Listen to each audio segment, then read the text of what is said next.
ನಮಸ್ಕಾರ ವೀಕ್ಷಕರೇ, ಬಹಳಷ್ಟು ಜನರು ಈಗಾಗಲೇ ಸೋಷಿಯಲ್ ಮೀಡಿಯಾಗಳಲ್ಲಿ ನೋಡ್ತಾ ಇರಬಹುದು. ಮಹಾಲಕ್ಷ್ಮಿ ಯೋಜನೆಯ ಮುಖಾಂತರ ಸುಮಾರು 5,200 ರೂಪಾಯಿ ಅಥವಾ ಇನ್ ಕೆಲವೊಂದಿಷ್ಟು ನ್ಯೂಸ್ ಗಳಲ್ಲಿ 2,500 ರೂಪಾಯಿ ಅಥವಾ ಇನ್ ಕೆಲವೊಂದಿಷ್ಟು ನ್ಯೂಸ್ ಗಳಲ್ಲಿ 3,000 ರೂಪಾಯಿ ಈ ರೀತಿ ನೀವು ನೋಡ್ತಾ ಇದೀರಿ. ಬಹಳಷ್ಟು ಜನ ಮಹಾಲಕ್ಷ್ಮಿ ಯೋಜನೆಗೆ ಅರ್ಜಿ ಹೇಗೆ ಸಲ್ಲಿಸುವುದು ಅಂತ ಹೇಳ್ಬಿಟ್ಟು ಕಮೆಂಟ್ಸ್ ಗಳಲ್ಲಿ ಮಾಡ್ತಾ ಇದ್ರಿ. ಅದೇ ರೀತಿಯಾಗಿ ಇನ್ಸ್ಟಾಗ್ರಾಮ್ ನಲ್ಲಿ ಕೂಡ ಮೆಸೇಜ್ ಮಾಡ್ತಾ ಇದ್ರಿ. ಸೊ ಹಾಗಾದ್ರೆ ನಾನು ಅಲ್ಲೇ ತಿಳಿಸ್ಕೊಡ್ತಾ ಇದ್ನಿ, ಯಾಕಂದ್ರೆ ಬಹಳಷ್ಟು ಜನ ಕೇಳಿರುವಂತಹ ಕಾರಣಕ್ಕಾಗಿ ಈ ಒಂದು ವಿಡಿಯೋ ಮುಖಾಂತರ ನಿಮ್ಗೆ ತಿಳಿಸ್ಕೊಡ್ಲಿಕ್ಕೆ ಟ್ರೈ ಮಾಡ್ತಾ ಇದ್ದೀನಿ.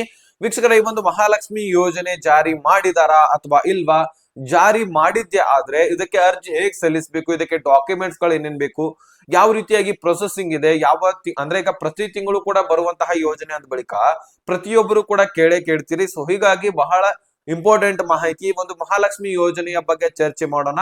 ಸೊ ಪ್ರತಿಯೊಂದು ಅಪ್ಡೇಟ್ ಅನ್ನ ಕ್ಲಿಯರ್ ಆಗಿ ತಿಳಿಸ್ಕೊಡ್ತೀನಿ. ಸೊ ಕ್ಲಿಯರ್ ಆಗಿ ನೀವು ಕೂಡ ಅರ್ಥ ಮಾಡ್ಕೊಳ್ಳಿ. ಚಾನಲ್ಗೆ ಸಬ್ಸ್ಕ್ರೈಬ್ ಮಾಡ್ಲಂದ್ರೆ ದಯವಿಟ್ಟು ಬೇಗನೆ ಸಬ್ಸ್ಕ್ರೈಬ್ ಮಾಡ್ಕೊಳ್ಳಿ. ವಿಡಿಯೋಕ್ಕೆ ಒಂದು ಲೈಕ್ ಕೊಟ್ಬಿಟ್ಟು ವಿಡಿಯೋನ ನೋಡ್ಲಿಕ್ಕೆ ಸ್ಟಾರ್ಟ್ ಮಾಡಿ. ಈಗ ನಾನು ಡೈರೆಕ್ಟ್ ಆಗಿ ಟಾಪಿಕ್ ಬಂದ್ಬಿಡ್ತೀನಿ. ವೀಕ್ಷಕರೇ, ಈ ಒಂದು ಮಹಾಲಕ್ಷ್ಮಿ ಯೋಜನೆ ಯಾವಾಗಿನಿಂದ ಜಾರಿ ಮಾಡ್ತಾ ಇದ್ದಾರೆ, ಈ ಒಂದು ಮಹಾಲಕ್ಷ್ಮಿ ಯೋಜನೆಗೆ ಯಾವ ರೀತಿಯಾಗಿ ನಾವು ಅರ್ಜಿ ಸಲ್ಲಿಸಬೇಕು, ನಮಗೂ ಕೂಡ ಇದರಲ್ಲಿ ಎಷ್ಟು ಹಣ ಬರುತ್ತೆ ನೋಡಿ, ಪ್ರತಿ ತಿಂಗಳು ಕೂಡ ನಮಗೂ ಸಿಗ್ಬೇಕಲ್ವಾ ಅಂತ ಹೇಳ್ಬಿಟ್ಟು ಬಹಳಷ್ಟು ಜನರು ಕೇಳ್ತಾ ಇರುವಂತಹ ಕಾರಣಕ್ಕಾಗಿ ಇಲ್ಲಿ ಒಂದು ವಿಷಯ ನೀವು ತಲೆಯಲ್ಲಿ ಇಟ್ಕೊಳ್ಳಿ. ಬಜೆಟ್ ಮಂಡನೆಯಲ್ಲಿ ಈ ಒಂದು ಇದರ ವಿಷಯ ಚರ್ಚೆ ನಡೀತಿದೆ ಅಂತ ಹೇಳ್ಬಿಟ್ಟು ಸೋಷಿಯಲ್ ಮೀಡಿಯಾಗಳಲ್ಲಿ ನೀವು ಬಹಳಷ್ಟು ಜನರಲ್ಲಿ ನೋಡ್ತಾ ಇದ್ರಿ, ಚಾನೆಲ್ಗಳಲ್ಲಿ. ವೀಕ್ಷಕರ, ಒಂದು ವಿಷಯ ನಾನು ಹೇಳ್ತಾ ಇದ್ದೀನಿ, ಈ ಒಂದು ಮಹಾಲಕ್ಷ್ಮಿ ಯೋಜನೆಯ ಪದ ಬಳಕೆನೆ ಆಗಿಲ್ಲ ಬಜೆಟ್ ಮಂಡನೆಯಲ್ಲಿ. ಅಂದ್ರೆ ಒಂದೇ ವಿಷಯ ಒಂದೇ ಮಾತಿನಲ್ಲಿ ಹೇಳ್ಬೇಕಂದ್ರೆ ಈ ಒಂದು ಮಹಾಲಕ್ಷ್ಮಿ ಯೋಜನೆ ಜಾರಿ ಮಾಡಿಲ್ಲ. ಸೊ ಇದರ ಬದಲಾಗಿ ಹಲವಾರು ಯೋಜನೆಗಳನ್ನ ಜಾರಿ ಮಾಡಲಾಗಿದೆ. ಈ ಒಂದು ರೈತರಿಗಾಗಿರ್ಲಿ, ಮಹಿಳೆಯರಿಗಾಗಿರ್ಲಿ, ಅದೇ ರೀತಿಯಾಗಿ ಯುವಕರಿಗೆ, ಇಂದಿನ ಯುವ ಪೀಳಿಗೆಗಾಗಿರ್ಲಿ ಬಹಳಷ್ಟು ಹೆಲ್ಪ್. ಅದೇ ರೀತಿಯಾಗಿ ಟೋಟಲಿ ನಮ್ಮ ಮಿಡಲ್ ಕ್ಲಾಸ್ ಜನತೆ ಏನಿದೆಲ್ಲ, ಸೊ ಎಲ್ಲರಿಗೂ ಕೂಡ ಒಂದು ಬಜೆಟ್ ಮಂಡನೆಯಲ್ಲಿ ಭರ್ಜರಿ ಗುಡ್ ನ್ಯೂಸ್ ಗಳನ್ನೇ ಕೊಟ್ಟಿದ್ದಾರೆ ಕೇಂದ್ರ ಸರ್ಕಾರದವರು. ಸೊ ನಿರ್ಮಲಾ ಸೀತಾರಾಮನ್ ಅವರು ಈ ಒಂದು ಮಹಾಲಕ್ಷ್ಮಿ ಯೋಜನೆ ಬಗ್ಗೆ ಯಾವುದೇ ರೀತಿಯಾದಂತಹ ನ್ಯೂಸ್ ಅನ್ನ ಕೊಟ್ಟಿಲ್ಲ. ಸೊ ನಾವು ಈ ರೀತಿ ಯೋಜನೆಯನ್ನ ಜಾರಿ ತರ್ತಾ ಇದೀವಿ, ಇದರಿಂದ ಗೃಹಲಕ್ಷ್ಮಿ ಯೋಜನೆ ಸಾಕಷ್ಟು ಹೆಲ್ಪ್ ಆಗ್ತಾ ಇರುವಂತದ್ದು ನಾವು ಕಾಣಿದೀವಿ. ಇದರಿಂದ ನಾವು ಮಹಾಲಕ್ಷ್ಮಿ ಯೋಜನೆಯನ್ನ ಜಾರಿ ತಂದು ಎಲ್ಲರಿಗೂ, ಮಹಿಳೆಯರಿಗೂ, ದೇಶದಾದಂತಹ ಎಲ್ಲ ಮಹಿಳೆಯರಿಗೂ ಕೂಡ ನಾವು ಹಣ ಜಮಾ ಮಾಡ್ತಾ ಇದೀವಿ ಅನ್ನೋಂತಹ ಅಪ್ಡೇಟ್ ಅನ್ನ ಕೇಳ್ತಾ ಇದ್ರಿ ಸೋಷಿಯಲ್ ಮೀಡಿಯಾಗಳಲ್ಲಿ. ಸೊ ಇದೇ ರೀತಿ ಯಾವುದೇ ರೀತಿ ಅಪ್ಡೇಟ್ ಅನ್ನ ನಿರ್ಮಲಾ ಸೀತಾರಾಮನ್ ಅವರು ಕೊಟ್ಟಿಲ್ಲ. ಈಗಾಗಲೇ ನಮ್ಮ ರಾಜ್ಯದಲ್ಲಿ ಕಾಣ್ತಾ ಇದೀರಿ ನೀವು, ಗೃಹಲಕ್ಷ್ಮಿ ಯೋಜನೆ ಯಾವ ರೀತಿಯಾಗಿ ನಡೀತಾ ಇದೆ, ಇದರಿಂದ ಸರ್ಕಾರದ ಆರ್ಥಿಕ ಪರಿಸ್ಥಿತಿ ಯಾವ ರೀತಿಯಾಗಿ ಹದಗೆಡ್ತಾ ಇದೆ, ಸರ್ಕಾರದ ಆರ್ಥಿಕ ಪರಿಸ್ಥಿತಿ ಖಜಾನೆ ಖಾಲಿ ಆಗ್ತಾ ಇರುವಂತದ್ದು ಕಾಣ್ತಾ ಇದ್ರಿ. ಗೃಹಲಕ್ಷ್ಮಿ ಯೋಜನೆ ಒಂದ್ ಇದ್ರೆ ನಡೆಯುತ್ತೆ, ಬೇರೆ ಯೋಜನೆಗಳಿಂದ ಸರ್ಕಾರ ಆರ್ಥಿಕ ಪರಿಸ್ಥಿತಿಗೂ ಕೂಡ ಹೊಡೆತ ಬೀಳ್ತಾ ಇದೆ. ಈ ಒಂದು ಪಂಚ ಗ್ಯಾರಂಟಿಗಳಲ್ಲಿ ಯುವನಿಧಿ ಅಂತೂ ಹಾಕ್ತಾ ಇಲ್ಲ ಬಿಡಿ, ಸೊ ಅದನ್ನ ಸರಿಸ್ಬಿಡೋಣ. ಇನ್ನು ಉಳಿದಂತಹ 4 ಯೋಜನೆಗಳಲ್ಲಿ ಸರ್ಕಾರಕ್ಕೆ ಇನ್ಕಮ್ ಹೋಗುವಂತದ್ದು ಯಾವ್ದಾವ್ದಪ್ಪ ಅಂದ್ರೆ ಈ ಒಂದು ಗೃಹ ಜ್ಯೋತಿನಿ ಕೂಡ ಸರ್ಕಾರಕ್ಕೆ ಇನ್ಕಮ್ ಹೋಗ್ತಾ ಇರುವಂತದ್ದು, ಅದನ್ನು ಕೂಡ ಫ್ರೀ ಮಾಡಿದ್ದಾರೆ. ಇನ್ನು ಈ ಒಂದು ಫ್ರೀ ಬಸ್ ಏನಿದೆಲ್ಲ ಶಕ್ತಿ ಯೋಜನೆ, ಇದರಲ್ಲಿ ಕೂಡ ಸರ್ಕಾರಕ್ಕೆ ಇನ್ಕಮ್ ಹೋಗ್ತಕ್ಕಂಥದ್ದು, ಇದನ್ನು ಕೂಡ ಬಂದ್ ಮಾಡಿಬಿಟ್ಟಿದ್ದಾರೆ. ಅಂದ್ರೆ ಇದು ಕೂಡ ಫ್ರೀ ಕೊಡ್ತಾ ಇದಾರೆ, ಅಂತದ್ರಲ್ಲಿ ಸರ್ಕಾರಕ್ಕೆ ಇನ್ಕಮ್ ಹೋಗ್ತಾ ಇಲ್ಲ. ಸೊ ಹೀಗಾಗಿ ಸರ್ಕಾರಕ್ಕೆ ಇನ್ಕಮ್ ಹೋಗೋದು ಕಡಿಮೆ, ಆದ್ರೆ ಜನರಿಗೆ ಹಣ ಕೊಡ್ತಕ್ಕಂಥದ್ದು. ಹೀಗಾಗಿ ಸರ್ಕಾರ ಸಾಕಷ್ಟು ಈಗಾಗಲೇ ಸಾಲವನ್ನ ಮಾಡ್ಕೊಂಡಿದೆ, ಇನ್ನೂ ಕೂಡ ಮುಂದಿನ ದಿನಗಳಲ್ಲಿ ಹೆಚ್ಚಿನ ಸಾಲವನ್ನ ಮಾಡ್ಕೊಳ್ತದೆ ಅಂತ ಒಂದು ಅಪ್ಡೇಟ್ ಗಳು ಸಿಕ್ಕಿದೆ. ಅಪ್ಡೇಟ್ ಅಲ್ಲ, ಮಾಡ್ಕೊಳ್ತಾರನು ಕೂಡ. ಈಗ ನೋಡಿ, ಸರ್ಕಾರ ಯಾವ ರೀತಿಯಾಗಿ ನಡೆಸ್ಬೇಕಪ್ಪ ಅಂದ್ರೆ, ಈಗ ನೋಡಿ, ಈಗ 5 ಲಕ್ಷ ರೂಪಾಯಿ ಸಾಲವನ್ನ ಕೊಡ್ತೇವಂತ ಕೇಂದ್ರ ಸರ್ಕಾರ ಹೇಳಿದೆ. ಈ ಒಂದು ಮಹಾಲಕ್ಷ್ಮಿ ಯೋಜನೆ ಜಾರಿ ಮಾಡಿಲ್ಲ, ಮೊದಲೇ ಹೇಳ್ತಾ ಇದ್ದೀನಿ. ಮಹಾಲಕ್ಷ್ಮಿ ಯೋಜನೆಯ ಬದಲಾಗಿ 5 ಲಕ್ಷ ರೂಪಾಯಿ ನಿಮಗೆ ಸಾಲ ಸೂಲ ಕೊಡ್ತಾ ಇದಾರೆ, ಬಡ್ಡಿ ಇಲ್ಲದೇನೆ. ಈಗ ಮಹಿಳೆಯರಿಗೂ ಕೂಡ 5 ಲಕ್ಷ ರೂಪಾಯಿ ಸಾಲ, ಯುವಕರಿಗೆ 5 ಲಕ್ಷ ರೂಪಾಯಿ ಸಾಲ, ರೈತರಿಗೂ ಕೂಡ ಅವರ ಒಂದು ಕಿಸಾನ್ ಕ್ರೆಡಿಟ್ ಕಾರ್ಡ್ ಅಂತ ಇರುತ್ತೆ, ಆ ಒಂದು ಕಾರ್ಡ್ ನ ಆಧಾರದ ಮೇಲೆ ನಿಮಗೆ 3 ಲಕ್ಷ ರೂಪಾಯಿ ಸಾಲ ಮಾತ್ರ ಕೊಡ್ತಾ ಇದ್ರು ಇದುವರೆಗೆ. ಅದನ್ನ ಹೆಚ್ಚಳ ಮಾಡ್ತಕ್ಕಂಥದ್ದು, ಸುಮಾರು 5 ಲಕ್ಷದವರೆಗೂ ಕೂಡ ನಿಮಗೆ ಸಾಲವನ್ನ ಕೊಡ್ತಾ ಇದೀವಿ ಅಂತ ಹೇಳ್ಬಿಟ್ಟು ಬಜೆಟ್ ಮಂಡನೆಯಲ್ಲಿ ಒಂದು ಅಪ್ಡೇಟ್ ಅನ್ನ ಕೊಟ್ಟಿದ್ದಾರೆ ನಿರ್ಮಲಾ ಸೀತಾರಾಮನ್ ಅವರು. ಸೊ ಹೀಗಾಗಿ ನೀವು ಕಿಸಾನ್ ಕ್ರೆಡಿಟ್ ಕಾರ್ಡ್ ನ ಮುಖಾಂತರ 5 ಲಕ್ಷದವರೆಗೂ ಕೂಡ ಸಾಲ ಪಡ್ಕೊಂಡು ಅದನ್ನ ವಾಪಸ್ಸಾಗಿ ಮರುಪಾವತಿ ಮಾಡಬಹುದು, ಯಾವುದೇ ಬಡ್ಡಿ ಇಲ್ಲದೆ. ಅದೇ ರೀತಿಯಾಗಿ ಮಹಿಳೆಯರಿಗೂ ಕೂಡ ಒಂದು ಅಪ್ಡೇಟ್, 5 ಲಕ್ಷ ರೂಪಾಯಿ ಸಾಲವನ್ನ ಕೊಡ್ತಾ ಇರ್ತಕ್ಕಂಥದ್ದು, ಅದನ್ನ ನೀವು ಯಾವುದೇ ಬಡ್ಡಿ ಇಲ್ಲದೆ ವಾಪಸ್ಸನ್ನ ಕಟ್ಟಬಹುದಾಗಿರುತ್ತೆ. ಆದ್ರೆ ಅದ್ರ ಬಗ್ಗೆ ಡೀಟೇಲ್ ಆಗಿ ವಿವರಣೆಯನ್ನ ಕೊಟ್ಟಿಲ್ಲ. ಒಂದು ವೆಬ್ಸೈಟ್ ನಲ್ಲಿ ಅದ್ರ ಬಗ್ಗೆ ಸಂಪೂರ್ಣವಾಗಿ ಮಾಹಿತಿಯನ್ನ ಕೊಡ್ತಾರೆ. ಅದಕ್ಕೆ ಅಂದ್ರೆ ಆ ಒಂದು ಯೋಜನೆಯ ಬಗ್ಗೆನೇ ಡೀಟೇಲ್ಸ್ ಆಗಿ ವಿವರಣೆಯನ್ನ ಕೊಡ್ತಾರೆ. ಈ ರೀತಿ ನೀವು ಅರ್ಜಿಯನ್ನ ಸಲ್ಲಿಸಿ, ಇಲ್ಲಿ ಹೋಗಿ ಸಲ್ಲಿಸಿ, ಇದಕ್ಕೆ ಡಾಕ್ಯುಮೆಂಟ್ಸ್ ಗಳು ಬೇಕು, ಇದಕ್ಕೆ ಅರ್ಹತೆ ಹಿಂಗಿರ್ಬೇಕು ಅಂತ ಹೇಳ್ಬಿಟ್ಟು ಅಪ್ಡೇಟ್ ಕೊಟ್ಟ ತಕ್ಷಣ ನಾನು ಮತ್ತೊಂದು ವಿಡಿಯೋದಲ್ಲಿ ತಿಳಿಸ್ತೀನಿ. ಅದಕ್ಕೆ ಸಬ್ಸ್ಕ್ರೈಬ್ ಮಾಡ್ಕೊಂಡು ನೋಟಿಫಿಕೇಶನ್ ಪ್ರತಿಯೊಬ್ಬರು ಕೂಡ ಆಲ್ ಅಂತ ಸೆಟ್ ಮಾಡ್ಕೊಳ್ಳಿ. ಪ್ರತಿಯೊಂದು ವಿಡಿಯೋಸ್ಗಳು ನಿಮಗೆ ನೋಟಿಫಿಕೇಶನ್ ಮುಖಾಂತರ ಬಂದು ತಲುಪುತ್ತೆ. ಇದಾದ ತಕ್ಷಣ ಇನ್ನು ಯುವಕರಿಗೂ ಕೂಡ ಇದೇ ರೀತಿ ನಿಮ್ಗೆ ಯಾವ ರೀತಿ ಅರ್ಜಿ ಸಲ್ಲಿಸಬೇಕು, ಏನೇನ್ ಪ್ರೊಸೆಸಿಂಗ್ ಇದೆ ಎಲ್ಲನೂ ಕೂಡ ಬಿಡ್ತಾರೆ. ಸೊ ಅದನ್ನ ನೀವು ಪಡ್ಕೊಂಡು ನೀವು ಸಾಕಷ್ಟು ನೀವು ಏನೇನ್ ಮಾಡ್ಕೊಳ್ಬೇಕಂತಿರ್ತೀರಿ, ಸೊ ನಿಮ್ಮ ಜೀವನದಲ್ಲಿ ಏನಾದ್ರೂ ಬಿಸ್ನೆಸ್ ಗಳನ್ನ ಸ್ಟಾರ್ಟ್ ಮಾಡ್ಕೊಳ್ಬೇಕು ಅನ್ಕೊಂಡಿರ್ತೀರಿ, ಸೊ ಅದನ್ನೆಲ್ಲನೂ ಕೂಡ ಸ್ಟಾರ್ಟ್ ಮಾಡ್ಕೊಳ್ಬಹುದು. ಮತ್ತೆ ಮರುಪಾವತಿ ಯಾವುದೇ ಬಡ್ಡಿ ಇಲ್ಲದೆ, ಯಾವುದೇ ಹೊರೆ ಇಲ್ಲದೆ ವಾಪಸ್ಸಾಗಿ ಕಟ್ಬಹುದು. ಸೊ ಇಂತಹ ಸ್ಕೀಮ್ಸ್ ಗಳು ಬೇಕು ನಮ್ಗೆ. ಇದರಿಂದ ಸರ್ಕಾರಕ್ಕೂ ಕೂಡ ಹೊಡೆತ ಬೀಳೋದಿಲ್ಲ, ಇನ್ನು ನಮಗೂ ಕೂಡ ಹೊಡೆತ ಬೀಳೋದಿಲ್ಲ. ಹೌದಪ್ಪ ಇಷ್ಟೊಂದು ಬಡ್ಡಿ ತುಂಬಬೇಕಂತಾನು ಕೂಡ ಇಲ್ಲ. ಈಗ ಬ್ಯಾಂಕ್ ಗಳಲ್ಲಿ ಸಾಕಷ್ಟು ಬಡ್ಡಿಗಳನ್ನ ತುಂಬ್ತಾ ಇರ್ತೀವಿ. ಒಂದು ದಿನ ಡಿಲೇ ಆಯ್ತಪ್ಪ ಅಂದ್ರೆ ಕಂತು ಆ ಒಂದು EMI ತುಂಬೋದು 500 ರೂಪಾಯಿ ಅಥವಾ 300 ರೂಪಾಯಿ ಈ ರೀತಿ ಬಡ್ಡಿಯನ್ನ ಎಕ್ಸ್ಟ್ರಾ ಚಾರ್ಜ್ ಹಚ್ತಾರೆ. ಅದೇ ರೀತಿ ಈ ಕಡೆ ಸರ್ಕಾರ ಫ್ರೀ ಆಗಿ ಕೊಡ್ತಾ ಇದೆ, ಇಂತಿಷ್ಟು ತಗೊಳಪ್ಪ ನೀನು, ಇಂತಿಷ್ಟು ನಮಗೆ ವಾಪಸ್ ಕೊಟ್ರೆ ಸಾಕು ಅನ್ನುವಂತಹ ಅಪ್ಡೇಟ್ ಕೊಡ್ತಾ ಇದೆ. ಇದರಿಂದ ಸರ್ಕಾರದ ಆರ್ಥಿಕ ಪರಿಸ್ಥಿತಿಗೂ ಕೂಡ ಯಾವುದೇ ರೀತಿ ಹೊಡೆತ ಇಲ್ಲ.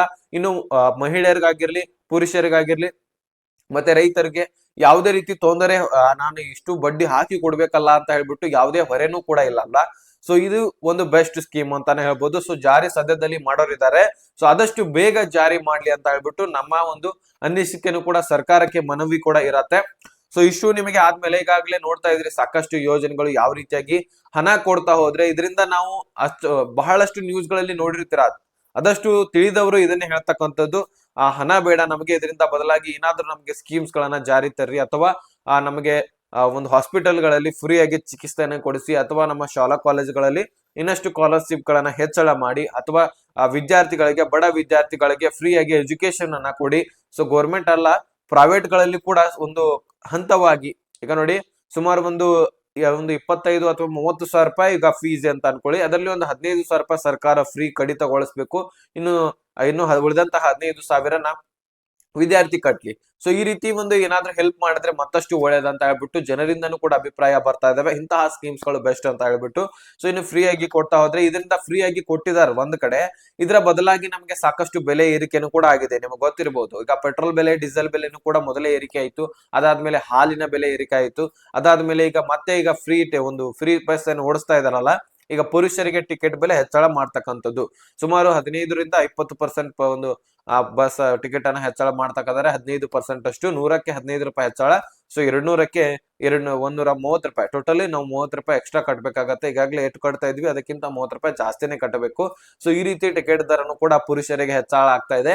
ಈ ಕಡೆ ಪುರುಷರಿಂದ ತೆಗೆದುಕೊಳ್ಳೋದು, ಈ ಕಡೆ ಮಹಿಳೆಯರಿಗೆ ಕೊಟ್ರೆ ಇದೇನಾಯ್ತಪ್ಪ ಅಂತ ಹೇಳ್ಬಿಟ್ಟು ಜನರ ಅಭಿಪ್ರಾಯ ಬಂದಿದೆ. ಇದರ ಮೇಲೆ ಆಕ್ರೋಶ ಕೂಡ ವ್ಯಕ್ತಪಡಿಸಿದಾರನು ಕೂಡ.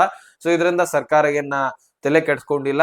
ಸೊ ಯಥಾ ಪ್ರಕಾರ ಈ ಒಂದು ನಡೀತಾನೆ ಇದೆ. ಅದೇ ರೀತಿ ಈಗ ಇನ್ನೇನು ಹೆಚ್ಚಳ ಆಗ್ತದೆ ಕಾಯ್ದು ನೋಡ್ಬೇಕು. ಇನ್ನೂ ಹಲವಾರು 3.5 ವರ್ಷ ಇದೆ ಸರ್ಕಾರದ ಆಡಳಿತ.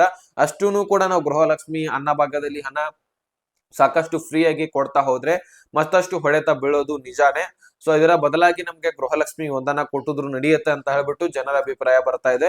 ಈಗ ನಿಮ್ಮ ಅಭಿಪ್ರಾಯ, ಈಗ ನೋಡ್ತಕ್ಕಂತಹ ಎಲ್ಲಾ ಒಂದು ವೀಕ್ಷಕರ ಅಭಿಪ್ರಾಯ, ಸ್ನೇಹಿತರ ಅಭಿಪ್ರಾಯ ಏನು ಅನ್ನುವಂಥದ್ದನ್ನ ಒಂದು ತೋರಿಸಿ ನಿಮ್ಗೆ. ಸೊ ನಿಮ್ಮ ಅನಿಸಿಕೆ ಏನು ಅನ್ನುವಂಥದ್ದನ್ನ ಕಮೆಂಟ್ ಮಾಡಿ ತಿಳಿಸಿ ದಯಮಾಡಿ. ಸೊ ನಿಮ್ಮ ಅಭಿಪ್ರಾಯ ಏನು ಅನ್ನುವಂಥದ್ದನ್ನ ನಾವು ಅಷ್ಟೇ ಅಲ್ಲ, ಸೊ ನೋಡ್ತಕ್ಕಂತಹ ವೀಕ್ಷಕರು, ಸ್ನೇಹಿತರು ಕೂಡ ತಿಳ್ಕೊಳ್ತಾರೆ. ಸೊ ಪ್ರತಿಯೊಬ್ಬರು ಕೂಡ ಚರ್ಚೆ ಮಾಡ್ಕೊಂಡು ಈ ಒಂದು ಗ್ಯಾರಂಟಿ ಯೋಜನೆಗಳ ಬಗ್ಗೆ ನಿರ್ಧಾರವನ್ನ ಕೈಗೊಳ್ಳಿಕ್ಕೆ ಸಾಧ್ಯ ಆಗತ್ತೆ. ಆದಷ್ಟು ಜನರ ಅಭಿಪ್ರಾಯ ಗೊತ್ತಾಗ್ಬೇಕಾಗತ್ತೆ, ಜನರ ಏನ್ ಹೇಳ್ತಾರೆ ಸೊ ಅದನ್ನ ನಾವು ನೋಡೋಣ. ಸೊ ಅದನ್ನ ನಮಗೂ ಗೊತ್ತಾಗ್ಬೇಕಾಗತ್ತೆ. ಅದರ ಆಧಾರದ ಮೇಲೆ ನಾವು ಆ ಸರ್ಕಾರಕ್ಕೆ ಮನವಿ ಮಾಡ್ಕೊಳ್ಳಿಕ್ಕೆ ನಡೆಯುತ್ತೆ. ಈ ರೀತಿ ಮಾಡಬೇಡಿ ಅಂತ ಹೇಳ್ಬಿಟ್ಟು ಹೇಳಿಕ್ಕೂ ಕೂಡ ಸಾಧ್ಯ. ಯಾಕಂದ್ರೆ ಸರ್ಕಾರ ಈಗ ಒಂದು ಗೃಹಲಕ್ಷ್ಮಿ ಯೋಜನೆ 16ನೇ ಕಂತು ಈಗಾಗಲೇ ಹಾಕ್ಬೇಕಾಗಿತ್ತು, ಇನ್ನೂ ಕೂಡ ಹಾಕಿಲ್ಲ ಅಂದ್ರೆ ಸರ್ಕಾರದ ಬಳಿ ಹಣ ಇಲ್ಲ ಅಂತ ಹೇಳ್ಬಿಟ್ಟು ಕಮೆಂಟ್ಸ್ ಗಳು ಬರ್ತಾ ಇದಾವೆ. ಹೌದು ವೀಕ್ಷಕರೇ, ಸರ್ಕಾರದ ಬಳಿ ಹಣ ಇಲ್ಲ ಅಂತಾನೆ ಅನಿಸ್ಬಿಡತ್ತೆ. ಸೊ ಆಟೋಮೆಟಿಕ್ ಆಗಿ ನಿಮ್ಗೆ ಹಣ ಬರ್ಲಿಲ್ಲಪ್ಪ ಅಂದ್ರೆ ಸರ್ಕಾರದ ಬಳಿ ಹಣ ಇಲ್ಲ, ಅದಕ್ಕೋಸ್ಕರ ಹಾಕಿಲ್ಲ ಅಂತ ಹೇಳ್ಬಿಟ್ಟು ಅನ್ಲಿಕ್ಕೆ ಆ ಒಂದು ಹಾದಿ ಸಿಕ್ಕಂಗ ಆಗ್ಬಿಡತ್ತೆ. ಸೊ ಹೀಗಾಗಿ ನಾವು ವೇಟ್ ಮಾಡಿ ನೋಡೋಣ. ಸದ್ಯಕ್ಕೆ ನಿಮ್ಗೆ 16ನೇ ಕಂತಿನ ಅತಿ ಸಣ್ಣ ಪ್ರಮಾಣದಲ್ಲಿ ಈಗಾಗಲೇ ಸುಮಾರು 1-5% ಫಲಾನುಭವಿಗಳಿಗೆ ಮಾತ್ರ ಜಮಾ ಆಗಿದೆ. ಟ್ರಯಲ್ ಕೂಡ ಮಾಡಿದ್ದಾರೆ. ಸೊ ಜಮಾ ಮಾಡ್ತೇವೆ ಅಂತ ಹೇಳ್ತಾನೆ ಇದ್ದಾರೆ, ಆದ್ರೆ ಸ್ಪೀಡ್ ಆಗಿ ಜಮಾ ಮಾಡ್ತಾ ಇಲ್ಲ. ಸೊ ವೇಟ್ ಮಾಡಿ ನೋಡೋಣ, ಇನ್ನೆರಡು ದಿನಗಳಲ್ಲಿ ಸ್ಪೀಡ್ ಆಗಿ ಜಮಾ ಮಾಡ್ಲಿಕ್ಕೆ ಪ್ರಾರಂಭ ಮಾಡ್ತಾರ ಅನ್ನುವಂಥದ್ದನ್ನ. ಸೊ ನೋಡಿ, ಈ ಒಂದು ಮಹಾಲಕ್ಷ್ಮಿ ಯೋಜನೆ ಇಲ್ವೇ ಇಲ್ಲ. ಸೊ ಇದ್ರ ಬಗ್ಗೆ ತಲೆ ಕೆಡ್ಸ್ಕೊಳಿಕ್ ಹೋಗ್ಬೇಡಿ. ಆದಷ್ಟು ಇದರಲ್ಲಿ ನಾನು ಹೇಳ್ತಾ ಇದ್ದೀನಿ, ಯಾರು ಕೂಡ ಮಹಾಲಕ್ಷ್ಮಿ ಯೋಜನೆ ಇಲ್ವೇ ಇಲ್ಲ. ಸೊ ಮೊದಲು ಒಂದು ಕಾಂಗ್ರೆಸ್ ಆಡಳಿತಕ್ಕೆ ಬರ್ಬೇಕಂತ ಹೇಳ್ಬಿಟ್ಟು ಮಹಾಲಕ್ಷ್ಮಿ ಯೋಜನೆಯಲ್ಲಿ ನಾವು 1 ಲಕ್ಷ ರೂಪಾಯಿ ಪ್ರತಿ ಮನೆಗೂ ಕೂಡ ಕೊಡ್ತೇವೆ ಅಂತ ಹೇಳ್ಬಿಟ್ಟು ಒಂದು ಅಪ್ಡೇಟ್ ಅನ್ನ ಪ್ರತಿ ವರ್ಷನೂ ಕೂಡ 1 ಲಕ್ಷ ರೂಪಾಯಿ ಕೊಡ್ತೇವೆ ಅಂತ ಹೇಳ್ಬಿಟ್ಟು ಇಲ್ಲಿ ರಾಹುಲ್ ಗಾಂಧಿ ಸರ್ ಅವರು ಹೇಳಿದ್ರು. ಸೊ ಅವಾಗ ಅದು ಅವರು ಏನ ಫೀಲ್ಡ್ ಗೆ ಬರ್ಲಿಲ್ಲ. ಸೊ ಮತ್ತೆ ಮೋದಿ ಸರ್ಕಾರ ಬಂದಿರುವಂತಹ ಕಾರಣಕ್ಕಾಗಿ ನಿಮ್ಗೆ 1 ಲಕ್ಷ ರೂಪಾಯಿ ಸಿಗ್ಲಿಲ್ಲ. ಅಲ್ಲಿನೂ ಕೂಡ ಸರ್ಕಾರ ದಿವಾಳಿ ಆಗ್ತಾನೆ ಇತ್ತು ಡೆಫಿನೆಟ್ಲಿ. ಯಾಕಂದ್ರೆ ಪ್ರತಿ ವರ್ಷ 1 ಲಕ್ಷ ರೂಪಾಯಿ ಕೊಡ್ತಾ ಹೋದ್ರೆ ಪ್ರತಿ ಮನೆಗೂ ಕೂಡ ಬಜೆಟ್ ಇಲ್ಲ ಅಷ್ಟೊಂದು. ನಮ್ಮ ಭಾರತದ ಬಜೆಟ್ ಇರ್ಲಿಲ್ಲ ಅಷ್ಟೊಂದು. ಅದಕ್ಕಿಂತ ಎಷ್ಟೋ ಡಬಲ್ ಪಟ್ಟು ನಾವು ಸಾಲವನ್ನ ಮಾಡ್ಕೊಂಡು ನಿಮ್ಮೆಲ್ಲರಿಗೂ ಕೂಡ ಕೊಡಬೇಕಾಗಿತ್ತು 1,1 ಲಕ್ಷ ರೂಪಾಯಿ ಅಂದ್ರೆ. ಸೊ ಅಂತದ್ರಲ್ಲಿ ಸರ್ಕಾರ ಎಲ್ಲಿಂದ ತರಬೇಕಾಗಿತ್ತು, ಮತ್ತಷ್ಟು ನಮ್ಮ ಒಂದು ಭಾರತದ ಮೇಲೆ ಆರ್ಥಿಕ ಹೊರೆ ಬೀಳ್ತಾ ಇತ್ತು. ಸೊ ಅದಕ್ಕೋಸ್ಕರ ಇಂಥದ್ದೆಲ್ಲ ನಾವು ವಿಚಾರ ಮಾಡ್ಬೇಕಾಗತ್ತೆ, ಸೂಕ್ಷ್ಮವಾಗಿ ವಿಚಾರ ಮಾಡ್ಕೊಂಡು ನಾವು ನಿರ್ಧಾರವನ್ನ ಕೈಗೊಳ್ಬೇಕಾಗತ್ತೆ. ಸೊ ಈಗ ಸದ್ಯಕ್ಕೆ ನಮ್ಗೆ ಎಷ್ಟು ಅಪ್ಡೇಟ್ ಸಿಕ್ಕಿತ್ತು, ಈಗ ಸಾಲಗಳನ್ನ ಕೊಟ್ಟಿದ್ರೆ ಮತ್ತಷ್ಟು ಒಳ್ಳೇದು, ಇದರಿಂದ ನಮಗೆ ಹೆಲ್ಪ್ ಆಗುತ್ತೆ, ಸರ್ಕಾರಕ್ಕೂ ಕೂಡ ಹೆಲ್ಪ್ ಆಗುತ್ತೆ. ಸೊ ಇದು ಆದಷ್ಟು ಬೇಗ ಬರ್ಲಿ ಎನ್ನುವಂತಹ ಮಾಹಿತಿಯನ್ನ ನಾನು ನಿಮ್ಗೆ ತಿಳಿಸ್ತಾ ಸರ್ಕಾರಕ್ಕೂ ಕೂಡ ಮನವಿ ಮಾಡ್ತಾ ಇದ್ದೀನಿ. ಸೊ ಇಷ್ಟು ಅಪ್ಡೇಟ್ ಕೊಟ್ಟಿದ್ದೀನಿ, ಅರ್ಥ ಆಗಿದೆ ಅಂತ ಅನ್ಕೊಳ್ತೀನಿ. ಮುಂದಿನ ಮಾಹಿತಿ ಸಿಗೋಣ, ಅಲ್ಲಿ ತನಕ ಬಾಯ್ ಬಿಡಿ ಫ್ರೆಂಡ್ಸ್.